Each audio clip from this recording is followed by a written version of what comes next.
yet, though. It did continue on. I mean, yeah. Well, of course, the big joke is, how come it's not $100 bills dropping out of the ceiling? We got quarters. Well, you never know. Whoever was in that house at one time or on that property, if there was another house before that, maybe it was a hoarder. So that's what they did their whole life. They were living in the house, was saving quarters. Yeah. So I don't know. Now, one of the things our medium came up with, she's not 100% sure, but part of the voodoo done on them was to financially corrupt him. It was another family member who basically wanted him broke. And Virginia kind of felt like this was a reminder, or kind of like a little shot towards him that I'm going to keep reminding you this is about money. But that was kind of that wasn't psychic information. That was more of a hypothesis based on what she was getting. Oh, yeah. But, now, you also wrote a book. I did, yes. It's Chasing Shadows, a criminal investigator's look into the paranormal. And if you go to that website I mentioned, theppa.net, there's a link on there for Row Publishing, who is the publisher for the book, or it's on Amazon.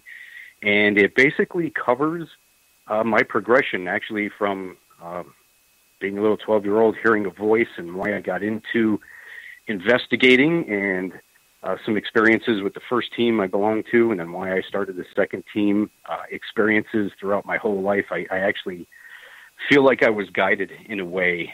Just things opened up for me that I just, fell right into place with, my career paranormal team. A medium showed up when I was looking for one, and all these things fell into place to put a resolution team together. And, I had some just amazing experiences along the way, and some good ones, some bad ones. The bad ones we learned from, which was fantastic. And we made a lot of mistakes along the way. So I talk about those, and we had a little opportunity to do some work on a television show that's in the book on whether, I felt TV was real or not. And I talk about the ghost effect and perceptions of people, and just kind of give a look into the paranormal world for people who don't necessarily have the opportunity to be able to do it, but were kind of like me, who kind of wanted to believe but wasn't quite sure. This is a very objective look, as honestly as I could give, and we show the mistakes we made and the progress we made. Oh, wow. Now, also, when you were a police officer, detective, did you ever experience anything paranormal that you kept quiet about because you didn't want to mention anything to anybody because you could, damage the investigation that was going on, or your buddies looking at you strange? I have not personally, but when people found out that I was investigating the paranormal and working with mediums, they would come to me and report all kinds of things that they were experiencing, and even going to homicide scenes. I was a criminal investigator, which one of the things we investigated were homicides. So I worked with a lot of guys who would go to homicide scenes, and what a lot of people don't know is if we go to a scene, let's say at 10, 11 o'clock at night, and we have a search warrant, typically we'll only investigate for a certain amount of hours, and then we have to post people at the house until we're done. So you might have one or two troopers left at a scene, and everybody comes back the next day. So they get to spend some time at a homicide scene by themselves quite often. And I've had guys, report some creepy things and noises and lights flickering and stuff like that kind of creep them out. That would be, yeah, I was just wondering, here you're looking at a body of a murder scene or something like that. And I just, just wondering if anybody got any vibes from even that, let alone after they remove the body and you go back and investigate the next day. And like you said, there's a couple officers still there. I guess it opened up your eyes to the paranormal real fast anyway.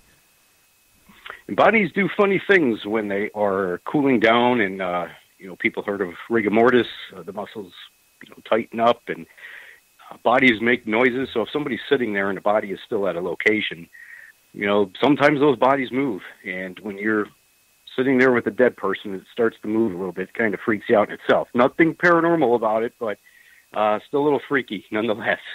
Well, I used to know somebody who was a mortician, and he told me that he actually had a body sit up. Now, I don't know if he was just teasing me or if that could actually even happen or not, but I mean, it would be enough where I'd be long gone if it happened. Yeah, that's pretty extreme. I don't know if a body could sit up. I've seen them twitch, and maybe an arm would move, or the eyes would pop open quick and shut. But yeah, I don't know about that one. I don't know.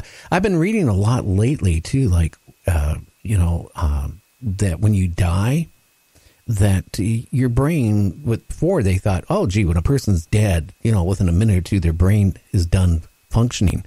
But now they're saying the brain is functioning at some parts of different levels for minutes after you're dead. And that sometimes they actually claim, what I was reading in this article, that a person does realize that they're dead. Now, that would be a really eerie situation to realize, hey, I'm dead. Yeah, that's funny. My wife literally just asked me 2 days ago about that because I've had to deal with a lot of cases where there have been decapitations. And just like a car accident, let's say, she says if you're in a car accident and your head kind of goes rolling off and your eyes are open, there's got to be some brain activity. Could a person realize that their head just got cut off? And honestly, myself, I don't know, because if you get hit in the head, you could get knocked out usually. And I don't know if that applies to like a decapitation or not, but I would hope not. But there's a possibility there. I mean, all those cells are still firing for a few seconds at least. Somebody might know. Yeah, actually, I was reading, they were saying up to around 20 minutes that your brain is still, in a kind of like a dream state and as it's dying. So, I mean, I hope not. Yeah. Boy, I hate, maybe that's the people have like these near-death experiences, stuff like this, when they, have it, that, or they've died and they see themselves, I don't know. It just makes me wonder, like, what is death? And then people that die, the spirits that's still left. A friend of mine who's no longer with us, Art Bell, oh, yes. Yeah. Lear always was teasing him. And one time he said on a show, hey, when you die, don't go into the light. That is a trick. You want to go into the darkness. And, I was talking to Art off when he wasn't on the air about that. And, it really had him puzzled for many years that, when he died, he kept saying to me, do I go to the light or do I go to the dark? And he was really confused on that. Yeah. And, out-of-body experiences are something very interesting, too. And again, this kind of goes to show what perception and your beliefs have to do with hauntings and the paranormal as well. One of the detectives that I worked with was a diehard skeptic, absolutely did not believe in the possibility of ghosts or hauntings, really didn't buy into psychic mediumship. However, he told me a story one day about going in for surgery, and he actually died on the table. And he said, I remember being above my body, looking at myself, looking at the doctors and nurses, and hearing their conversation. And then he said, I just popped back in my body and recalled it after he woke up. And they didn't tell him that he passed away for a few minutes, but his heart stopped for, I think it was less than 2 minutes. But he told them that he had this experience. They verified it, and they verified the conversation that he reported. So the interesting thing for me was that he's reporting having this out-of-body experience, but absolutely refuses to believe in ghosts. So a lot goes to perception and belief when you're dealing with a lot of people in this field. Oh yeah, I had a lady the same way. Was on my show when I first got back on the air. She claimed that she was having an operation and that she was dead for like 3 minutes or more on the table. She remembered that the doctors were playing music, she kept saying a cassette player, but she knew the song, she knew what they were talking about, and some of the stuff, it was kind of risque what the doctors were talking about. And when she came, they brought her back, the next morning, she said that she confronted the doctor. She goes, how long was I dead? And the doctor said, well, you were dead this long.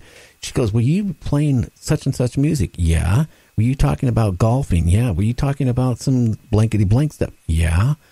And she, it freaked her out. And it also freaked the doctor out. Yeah.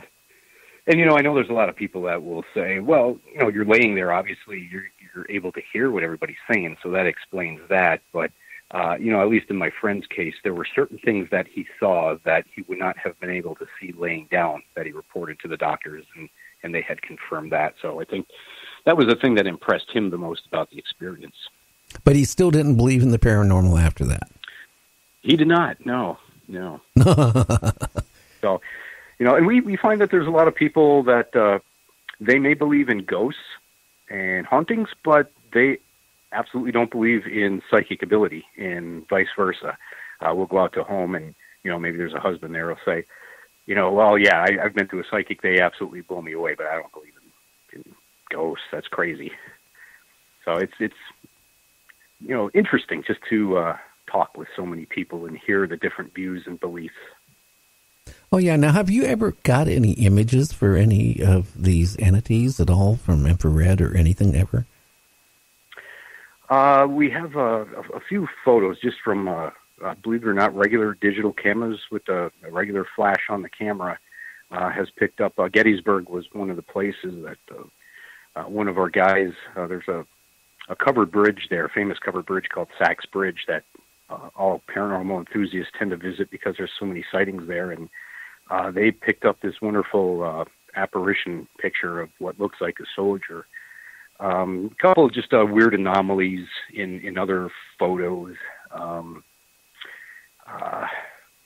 than that, yeah, not too much as far as figures. In the Upper Darby house, you can see on one of our videos, this would have been while the lights were actually on, so the infrared was not working at the time, but the son who slept in this one bedroom reported seeing this shadow figure come out of this closet and go back in the closet all the time. So we put a camera on the door, kind of focused towards the closet.